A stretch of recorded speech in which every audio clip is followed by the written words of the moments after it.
Presiden Prabowo Subianto melakukan pertemuan bilateral dengan Presiden Prancis Emmanuel Macron di Istana Merdeka.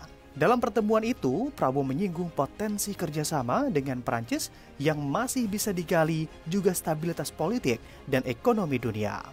Menurut Prabowo, keadaan geopolitik dan geoekonomi saat ini penuh dengan ketidakpastian. Adanya kerjasama Indonesia dan Prancis dapat memberikan sumbangan yang baik kepada stabilitas. Selain itu, Prabowo juga mengungkapkan rasa terima kasih dan kehormatan yang besar atas kunjungan Macron. Kunjungan itu juga merupakan peringatan 75 tahun hubungan diplomatik dan menandai kemitraan strategis selama satu dasawarsa. Kemitraan strategis antar dua negara dilandasi kerjasama politik yang kuat, berasal dari rasa saling menghormati dan prinsip-prinsip yang dianut bersama, yakni kedaulatan, kemerdekaan, menghormati hak asasi manusia, dan demokrasi. Dalam kesempatan yang sama, Macron mengatakan bahwa ini merupakan peluang luar biasa yang memberikan tanda baru dalam kemitraan strategis antara RI dan Prancis. Utamanya dalam kemitraan strategis dalam bidang ekonomi, teknologi, dan keamanan. Macron mengatakan beberapa bulan terakhir, kerjasama Indonesia-Prancis juga mengalami kemajuan yang terlihat dari pelatihan militer bersama hingga sektor energi, transisi energi baru terbarukan, hingga mineral kritis.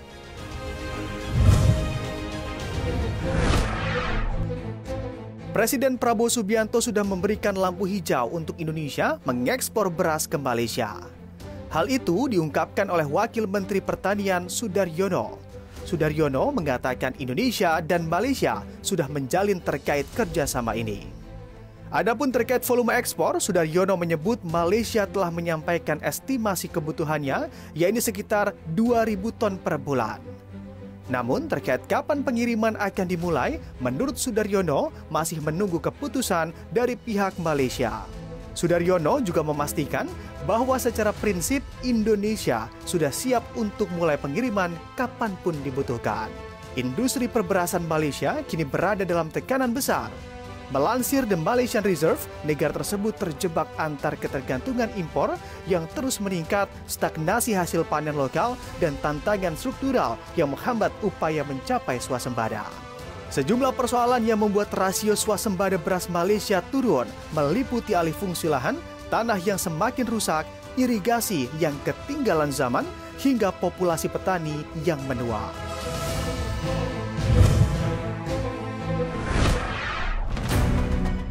Menteri Energi dan Sumber Daya Mineral Bahlil Lahadalia mengungkapkan, realisasi lifting gas di kuartal pertama 2025 cukup positif apabila dibandingkan dengan lifting minyak. Adapun lifting minyak kuartal pertama 2025 tercatat mencapai 580.000 barel per hari atau mencapai 96% dari target APBN sebesar 605.000 bph. Sementara, lifting gas tercatat mencapai 120%. Realisasi lifting migas pada 2024 mencapai 1.600 juta barel setara minyak per hari, di bawah target 1.660 juta barel setara minyak per hari. Meskipun demikian, lifting migas pada November dan Desember 2024 melampaui target yang ditetapkan.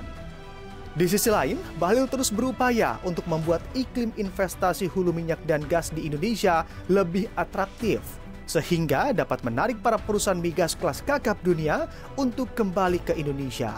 Salah satunya melalui kebijakan kontrak bagi hasil. Pemerintah kini tidak lagi mempersoalkan sistem pembagian hasil antara gross split dan cost recovery. Bahlil berharap dengan langkah ini dapat mempercepat kembalinya investor besar yang sempat hengkang dari Indonesia. Salah satunya seperti perusahaan migas asal Perancis, yakni Total Energies ke Indonesia.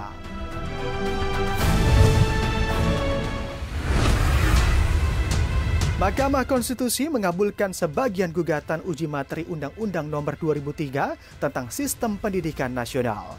Dalam putusannya, MK memerintahkan pemerintah untuk menggratiskan pendidikan wajib belajar 9 tahun di sekolah negeri dan swasta. Dalam pertimbangannya, Hakim Konstitusi Eni Nurbaningsih menilai frasa wajib belajar minimal pada jenjang pendidikan dasar tanpa memungut biaya hanya untuk sekolah negeri menimbulkan kesenjangan. Akibatnya, ada keterbatasan daya tampung di sekolah negeri hingga peserta didik terpaksa bersekolah di sekolah swasta. Eni juga menambahkan salah satu aspek krusial dalam implementasi ketentuan tersebut adalah bagaimana negara dapat memastikan bahwa anggaran pendidikan benar-benar dialokasikan secara efektif dan adil, termasuk bagi kelompok masyarakat yang menghadapi keterbatasan akses terhadap sekolah negeri. Dalam hal ini, untuk menjamin hak atas pendidikan bagi seluruh warga negara tanpa diskriminasi, negara wajib menyediakan kebijakan afirmatif berupa subsidi atau bantuan biaya pendidikan bagi masyarakat yang hanya memiliki pilihan untuk bersekolah di sekolah madrasah swasta akibat keterbatasan daya tampung sekolah negeri.